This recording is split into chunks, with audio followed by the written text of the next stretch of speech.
11월 달에 접어들어서 우리가 성경 가운데 요한계시록의 말씀을 한 장씩 읽어가고 있는데, 요한계시록의 말씀은 박해와 고난 가운데 있는 교회와 성도를 위로하고 격려하면서 장차 펼쳐지게 될 미래의 일들을 알려줌으로써 그리스도와 그의 교회가 궁극적으로 승리하게 될 내용, 영광스러운 그런 미래를 받게 될 것을 약속하는 책입니다.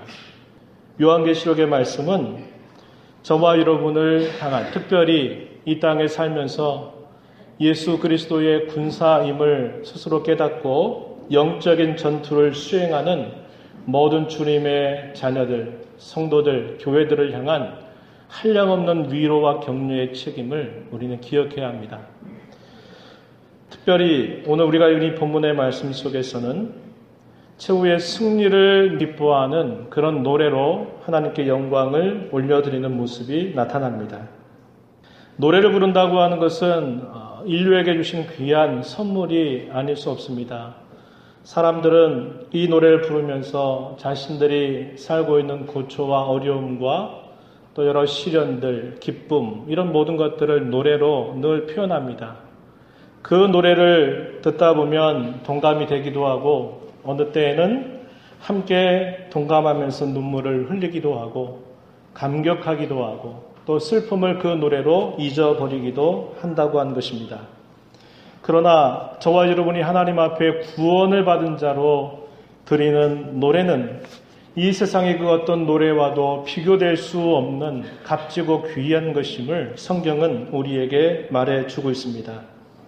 오늘 우리가 읽은 본문 속에 새 노래로 여호와 앞에 노래하는 그런 모습이 표현되고 있는데, 오늘 읽은 이 말씀을 바탕으로 인해서 저와 여러분이 힘써 불러야 할 노래가 어떤 노래인가, 그것에 대해서 함께 생각하면서 은혜를 나누고 싶습니다. 여러분 잘 아신 바와 같이 전도서를 기록한 솔로몬은 이런 말을 했죠. 해 아래 새 것이 없다. 모든 것이 헛되다 하면서 모든 것들이 얼마나 허망한가 하는 것들을 끊임없이 이야기를 했습니다. 해 아래 과연 새 것들이 있겠는가? 없다는 것입니다. 뭔가 새로운 듯 하지만 그게 진짜 새로운 게 아니라 조금 지나면 또 그것에 금방 식상해가는 우리의 인생의 모습을 살펴볼 수가 있고요.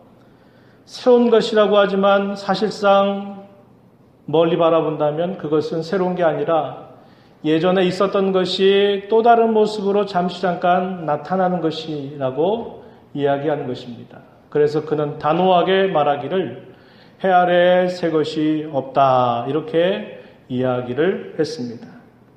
그것은 하나님을 알지 못하는 인생, 하나님 없이 살아가는 그런 인생들의 허망한 삶을 분명하게 일깨워주는 말씀이 될 것입니다.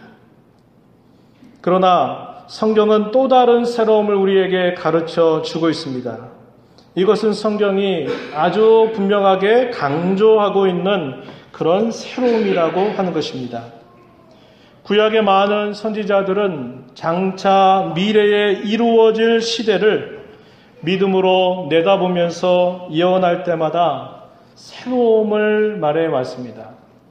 그러한 새로움은 솔로몬이 말하는 우리가 인생사에서 경험하는 뭔가 새로운 것들, 그런 것을 뜻하는 것이 아니라 이것은 장차 올 시대에 새롭게 펼쳐지게 될 그 일들을 내다보면서 말해주는 그런 새로움이다 하는 것입니다.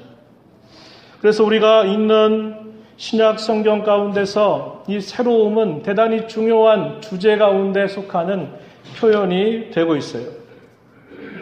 이 새로움은 궁극적으로 어떻게 우리에게 찾아올까? 그것은 예수 그리스도를 통해서, 그분이 하신 그 일을 통해서 주어지게 될 모든 변화, 그것을 두고 새롭다라는 말을 사용하고 있습니다.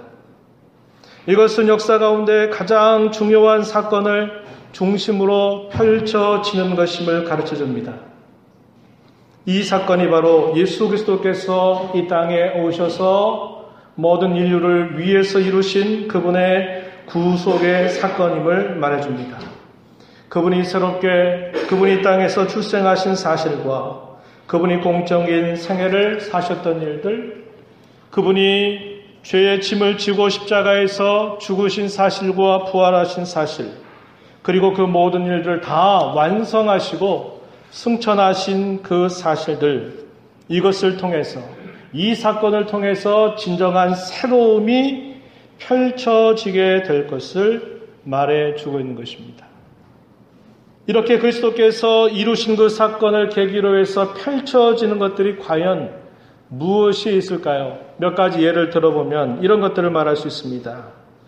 옛 언약과 대조가 되는 새 언약을 말합니다.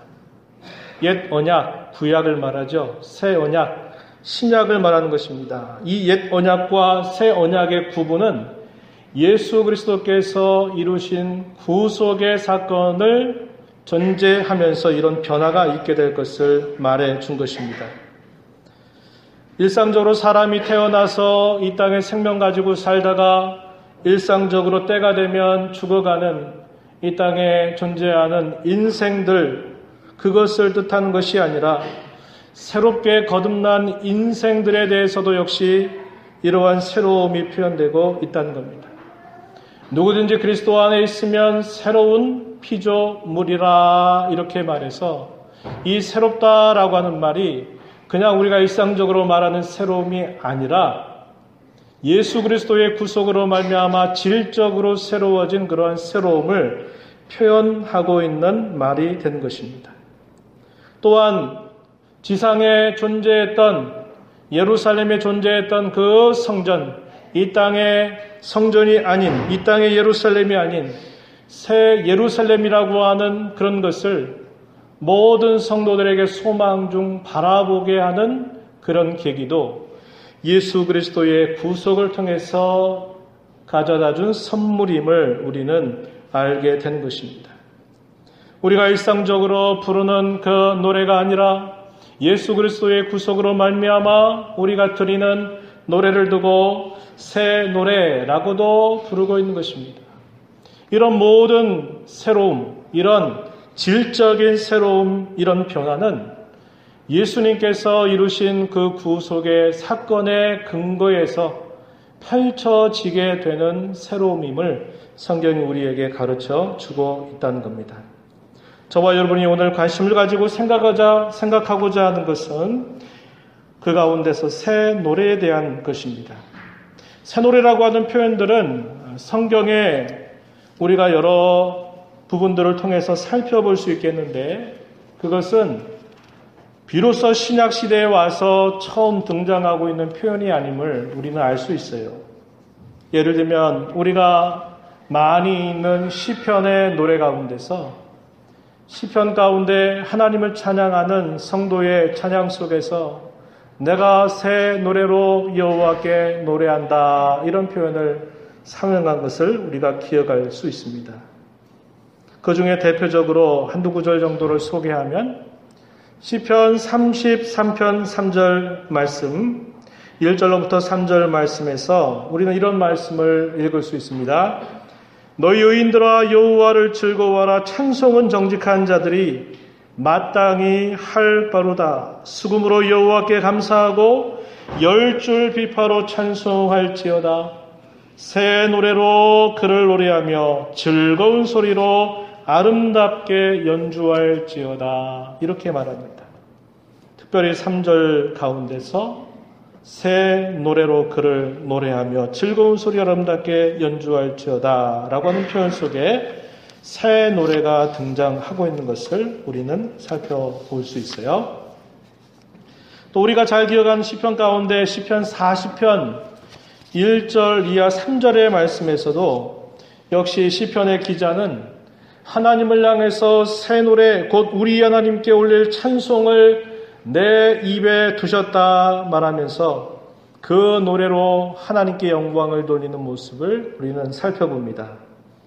40편 1절 말씀에 내가 여호와를 기다리고 기다렸더니 귀를 기울이고 나의 부르짖음을 들으셨도다. 나를 기가 막힐 웅덩이와 수렁에서 끌어올리시고 내 발을 반석 위에 두사 내 걸음을 견고하게 하셨도다. 새 노래 곧 우리 하나님께 올릴 찬송을 내 입에 두셨으니 많은 사람이 보고 두려워하여 여호와를 의지하리로다. 이렇게 말합니다. 새 노래, 무엇을 바탕으로 새 노래를 부른다고 이야기합니까? 기가 막힐 웅덩이, 수렁에서 끌어올리셔서 자기의 발을 반석 위에 두셔서 걸음을 견고하게 하셨다라는 사실을 바탕으로 새 노래로 하나님께 드린다 이야기하고 있습니다. 수렁이라고 하는 것 혹은 늪이라고 하는 그런데 특징은 움직이면 움직일수록 계속적으로 빨려 들어가게 되는 곳을 그렇게 표현하고 있는 것입니다.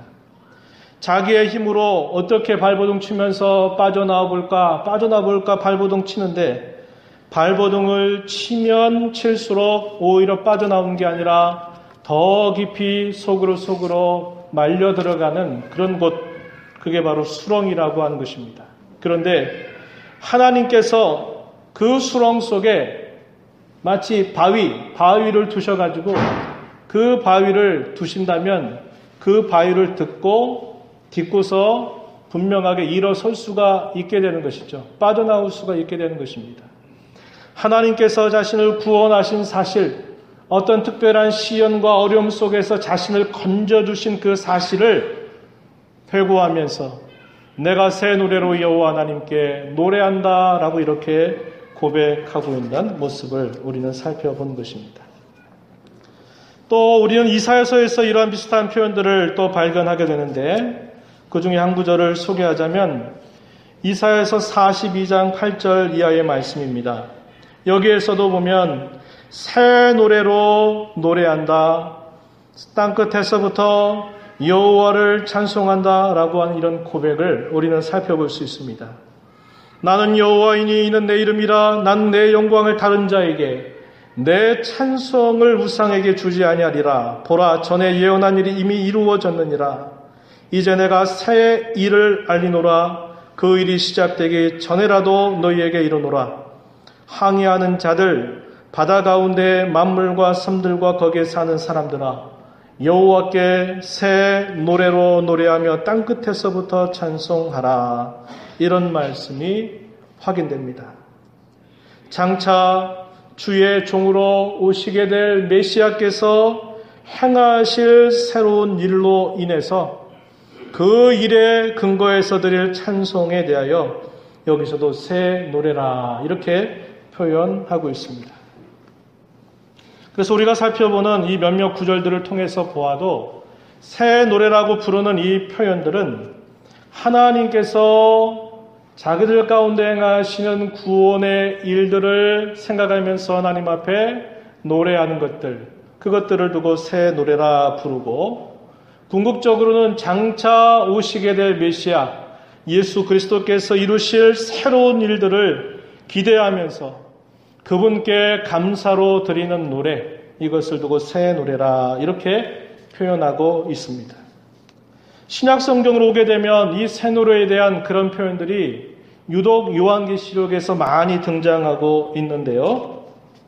계시록 5장 9절, 10절 말씀에 보면은 네 생물과 24 장로들이 새 노래를 불러서 고백하는 내용을 우리가 살펴볼 수 있습니다.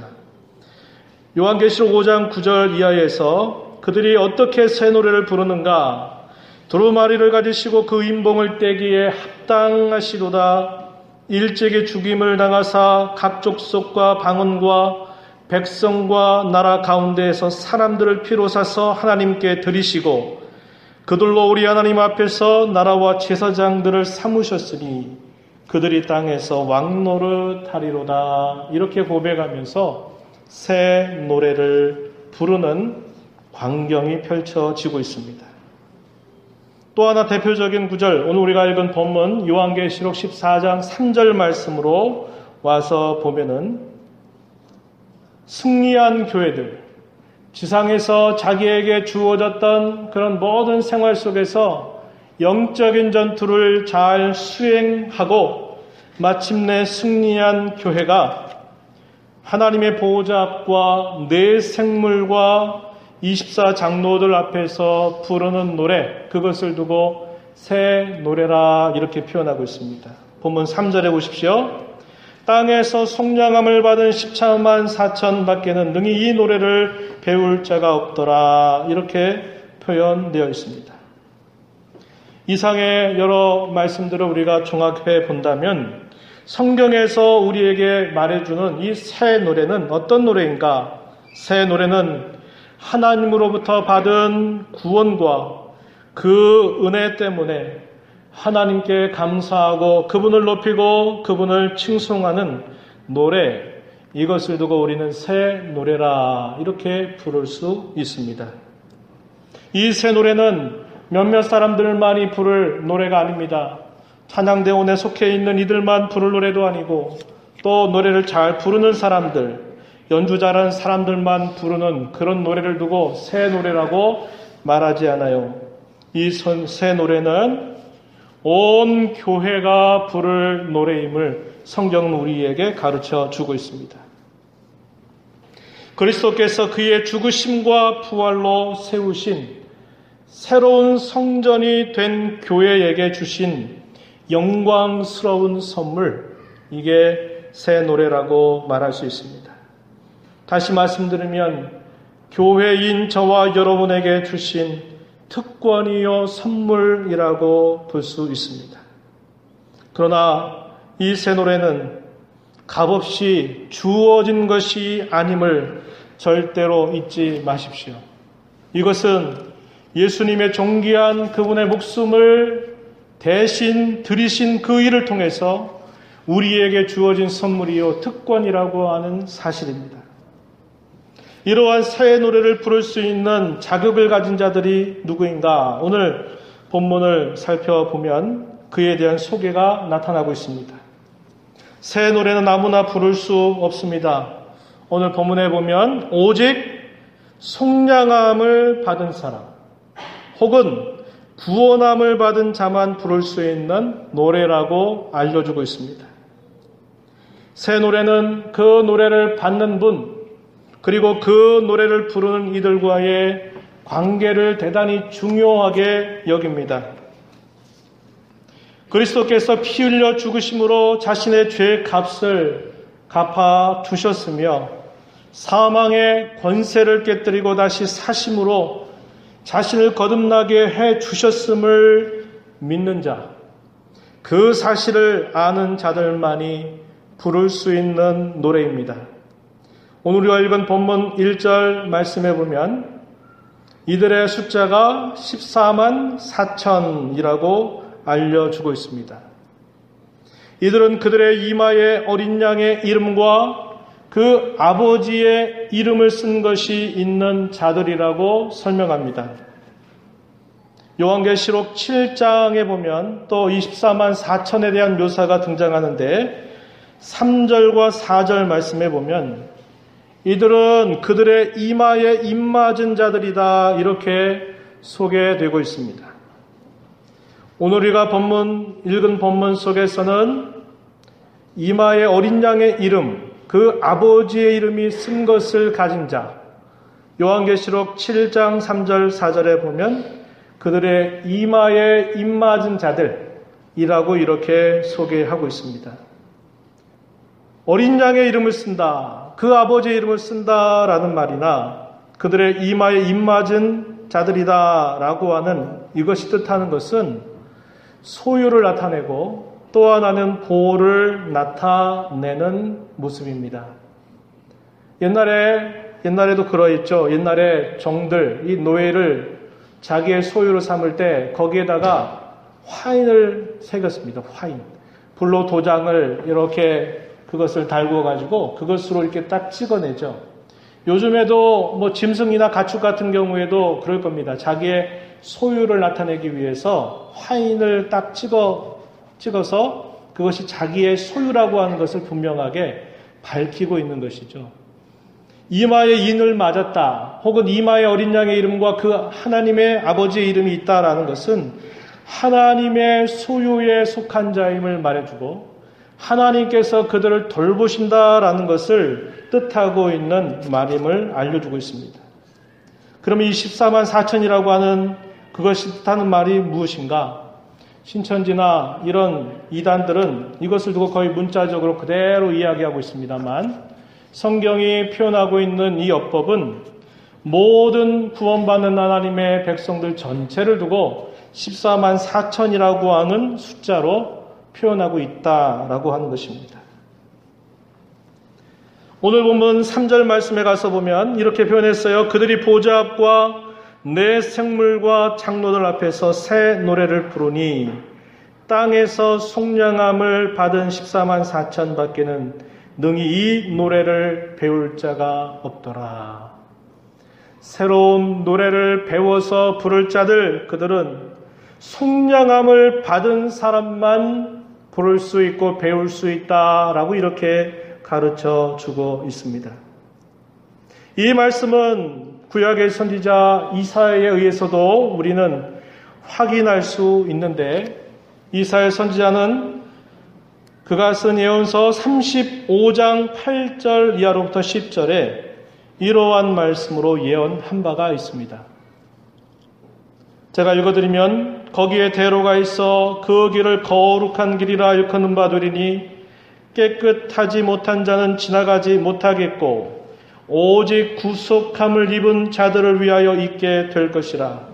우매한 행위는 그 길로 다니지 못할 것이며 거기에는 사자가 없고 사나운 짐승이 그리로 올라가지 아니하므로 그것을 만나지 못하겠고 오직 구속함을 받은 자만 그리로 행할 것이며 여호와의 속량함을 받은 자들이 돌아오되 노래하며 시온에 이르러 그들의 머리 위에 영영한 희락을 띠고 기쁨과 즐거움을 얻으리니 슬픔과 탄식이 사라지리로다.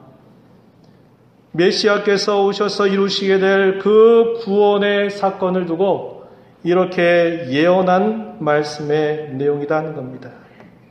대로가 있을 것이다. 시온을 향해서 뻗어있는 큰 길이 있을 것인데 그 길을 걸어갈 수 있는 자격자는 오직 구속함을 받은 자만 그 길을 걸어갈 수 있다. 여호와의 속량함을 받은 자들, 구속함을 받은 자들이 그 시온을 향해서 나아가서 시온에 이르러서 노래하며 그들에게 주신 영영한 희락과 기쁨과 즐거움을 누리게 될 것에 대하여 예언한 바가 있는 것입니다. 그들이 시온에 이르러 부를 노래가 어떤 노래입니까? 새 노래라고 하는 것입니다. 어떤 새 노래일까요? 구원함을 받아서 드리는 그런 노래이기에 그것을 두고 새 노래라 이렇게 부를 수 있다고 하는 것입니다. 새 노래는 온 교회가 불러야 할 그러한 거룩한 노래입니다. 오늘 우리가 읽은 이 본문의 말씀 속에서는 승리한 교회, 천상에 있는 교회가 부르게 될 노래에 대해서 이렇게 가르쳐 주고 있습니다. 이러한 새 노래는 궁극적으로 최종적으로 승리한 교회가 부를 노래라고 알려줍니다. 본문 1절에서 이 노래를 부르는 자들, 이 노래를 부르는 자들은 어디에서 누구와 함께 있는지를 우리에게 알려줍니다. 1절 말씀에 다시 한번 보시죠. 어디입니까? 시온산이라고 말했죠. 시온산. 이 시온산이라고 하는 말은 천상의 교회를 뜻하는 말입니다. 그리고 누구와 함께 있다고요? 어린 양이 시온산에 섰고 어린 양과 함께 있다고 이야기합니다. 그렇죠? 이 어린 양이 누구이겠습니까? 예수 그리스도를 뜻하는 말입니다. 그래서 그들이 최종적으로 부르게 될 그 노래를 새 노래라고 부르는데, 시온산에서 천상의 교회에서 주 예수 그리스도와 함께 부를 노래라고 이렇게 알려주고 있습니다. 계속해서 이 노래에 대해서 설명하는 말씀을 2절에서 우리가 보는데요. 14장 2절에 보면 뭐라고 소개하냐면 이 새 노래는 많은 물소리와도 같다 이렇게 말하고 큰 우레소리와도 같다라고 알려줍니다. 또한 검은고 타는 자들이 그 검은고를 타는 것과 같다라고 소개해 주고 있습니다. 많은 물소리, 큰 우레소리, 이것은 우렁차고 위험 있는 소리를 뜻하는 말이죠. 하늘에 구원받은 그 모든 구원받은 백성들이 하나님 앞에 구속으로 인해서 드리는 그 노래를 여러분 상상해 보십시오. 한두 명이 아닙니다. 구원받은 모든 사람들이 그 구원으로 인하여 하나님께 드릴 그 찬송의 소리가 얼마나 우렁차고 얼마나 찬란하겠습니까? 그것을 두고 많은 물소리, 큰 우레소리라고 이야기하고 있어요.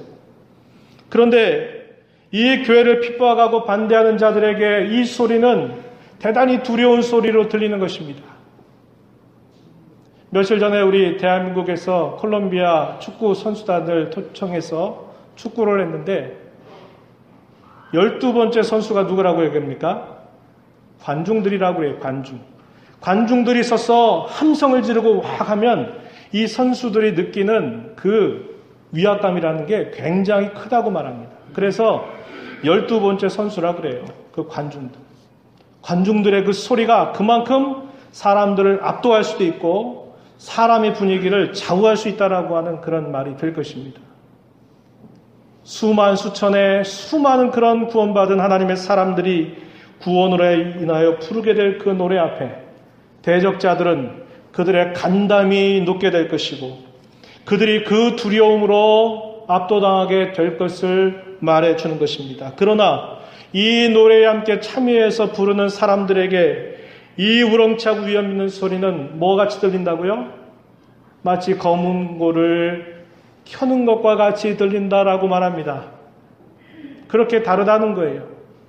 이 노래가 대적자들에게는 두려움과 그런 위험스러운 심판을 나타내지만 이 노래에 참여해서 그 노래를 부르는 사람에게는 세상의 그 어떤 아름다운 소리로 그 찬란한 소리로 표현할 수 없는 그런 웅장함과 영광이 가득 찬 그런 노래가 될 것임을 이렇게 보여주고 있는 것입니다.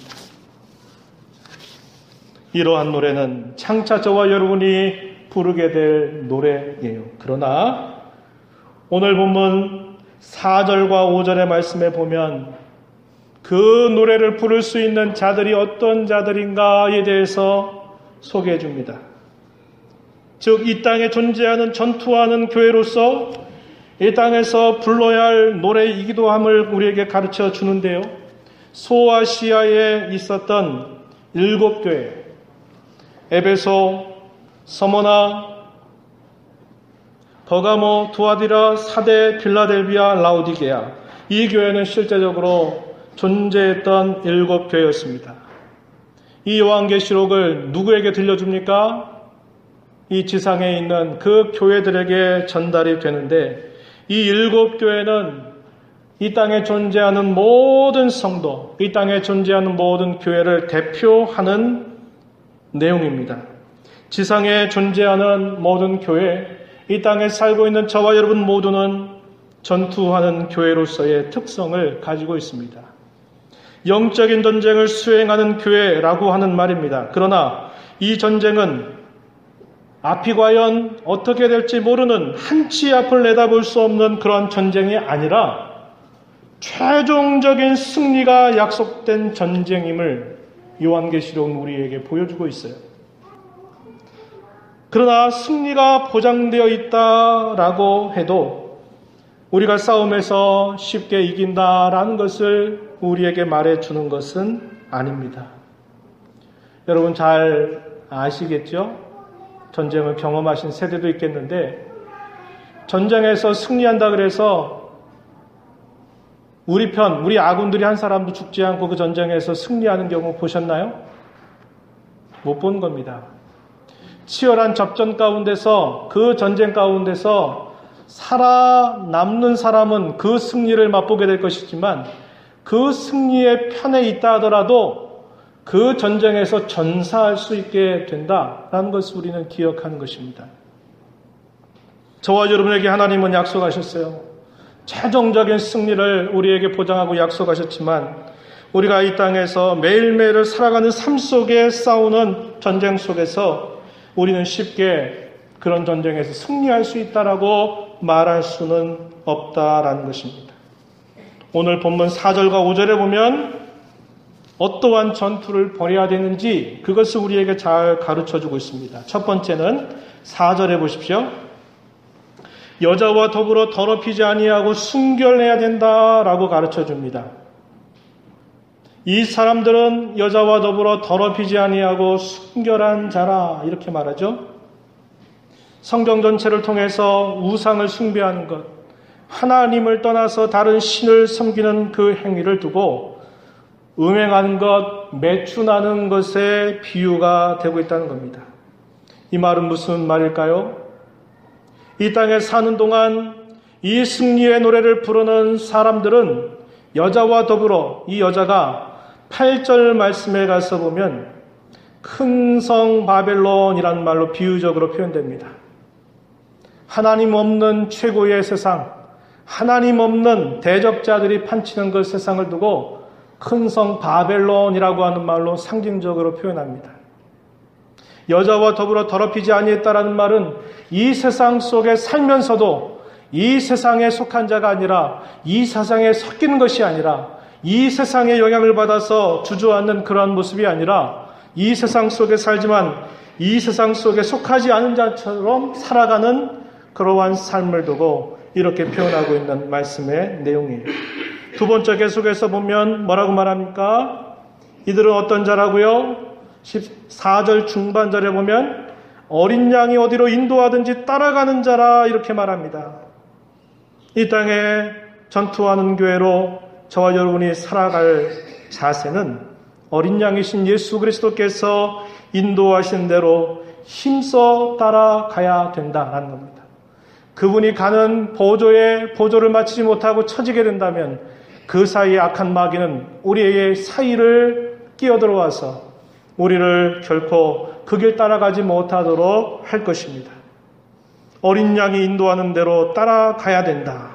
그리스도만을 온전히 따르고 하나님께 드리는 예배나 우리가 살아가는 삶의 모든 모습 속에 오직 그리스도만을 굳게 붙잡고 살아가는 자들이어야 된다라고 이렇게 가르쳐주고 있는 것입니다. 마지막 5절에서는 또 뭐라고 가르쳐줍니까? 이들은 어떤 자들이라고 말합니까? 그 입에 거짓말이 없고 흠이 없는 자들이다 라고 이렇게 소개합니다. 거짓말이 없고 흠이 없어야 한다라는 말은 그 사람의 속과 겉이 서로 다른 자로 살아가는 게 아니라 속과 겉이 하나님 앞에 순전하고 깨끗한 자로 살아야 됨을 말해주고 흠이 없다는 말은 그분의 성품을 닮아서 거룩한 삶을 살아가야 된다라는 것을 우리에게 가르쳐주는 말씀의 내용이다 한 것입니다. 저와 여러분이 구원받은 자로서 부르는 노래를 두고 새 노래라고 부릅니다. 그러나 이 새 노래는 그저 우리의 입술로만 부르는 노래만을 뜻하지 않습니다. 거기에 우리의 삶이 분명하게 뒷받침이 돼야 되는데 우리는 최종적인 승리의 노래로 이 새 노래를 부르기 위해서 지금 여기에서 오늘 영적인 전투를 잘 수행해 나가야만 된다고 가르쳐 줍니다. 그것이 우리가 지금 이 땅에 있으면서 지금 여기서 우리 주님께 부를 수 있는 새 노래임을 성경이 가르쳐 주고 있어요. 이 땅에 살면서도 이 땅에 속한 자처럼 살아가면 안 됩니다. 우리의 신앙이 섞여서도 안 되고 우리의 신앙이 또 이 세상으로부터 분리돼서도 안 돼요. 이 세상 속에 살면서도 이 세상에 물들지 않는 자로 살아가야 되는 거죠. 노아의 방주, 여러분 기억하실 겁니다. 노아의 방주에 만약에 조금이라도 그 홍수의 물이 이 방주를 타고 들어오게 됐다면 이 방주가 어떻게 됐을까요? 이 방주는 침몰했을 것입니다. 1년이 넘는 기간 동안 이 방주가 물 위에 떠 있었던 것입니다. 세상에 어쩌면 이 바벨론과 같은 이 세상의 한복판, 계시록에서 등장하는 땅이나 바다라고 하는 것은 이 죄된 세상을 상징하는 표현인데 그 가운데 살면서도 방주와 같이 그 방주 안에 물이 들어오지 않도록 하게 된다면 세상에 아무리 흉흉하고 아무리 홍수가 넘친다 하더라도 그것은 그 생명을 유지하고 존속할 수가 있게 되는 것입니다. 그러나 거기에 약간의 틈이라도 생겨나게 된다면 그 방주는 마침내 침몰하게 되고 말 것이에요. 저와 여러분이 싸워가야 될 영적인 전투의 현장이 바로 그것입니다. 이 땅에서 전사자가 되어서는 안 되지 않겠습니까? 이 영적인 전투를 바르게 싸워가기 위해서 우리는 이 세상에 물들지 않아야 되겠고, 주께서 우리를 인도하시는 대로 날마다 시마다 때마다 우리를 인도하시는 그 걸음 따라서 그 말씀을 비추어 보고 순종하는 일에 힘써가야 되겠고, 우리의 거짓된 것들을 버리고 순전한 모습으로 그분을 닮아가는 일에 힘쓰는 삶을 살아가는 것, 이것이 저와 여러분이 이 땅에 전투하는 교회로 있는 동안에 불러야 할 새 노래임을 우리는 배우게 되는 것입니다. 저와 여러분이 남은 생애 동안 지상의 교회로 살아가는 동안 이 영적인 전투를 잘 수행하면서 하나님께 영광의 찬송을 올려드리기를 진심으로 축복합니다. 다음 주에는 우리가 추수감사절을 지키게 되는데요. 한 해 동안 하나님께서 우리에게 베풀어 주신 구원과 그 은혜에 대해서 감사하면서 함께 하나님께 또 기쁨으로 영광을 돌리는 복된 날이 되기를 바라고 또 잘 준비한 한 주간이 되기를 진심으로 바랍니다. 함께 기도하겠습니다. 하나님 아버지, 은혜를 감사합니다. 저희들이 무엇이간데 이처럼 사랑하셔서 세상의 많은 사람들 가운데 어린 양의 축복을 받게 하셔서 구원함에 이르게 하셨는지요. 저희들이 한 것 아무것도 없사오나 우리 위해서 목숨까지 내어주신 그 존귀한 사랑, 변함없는 사랑으로 말미암아 저희들이 이 땅에 주의 몸된 교회가 되게 하시고 영광스러운 주의 몸의 지체가 되게 해주신 것을 참으로 감사합니다. 이 땅에 사는 동안 이 구원의 노래, 하나님의 은혜를 향한 끊임없는 노래로 하나님께 영광 돌리는 삶이 되게 하시고, 이 땅에 살아가는 동안 전투하는 교회로서 어린 양이 인도하신 대로 언제나 순종하는 삶을 살아가게 하여 주시옵고, 또 저희들 가운데 거룩하고 의미 없는 삶을 살아가기를 힘써가도록 도와주시며 인도해 주시기를 간절히 비옵고 예수님 이름으로 기도하옵나이다.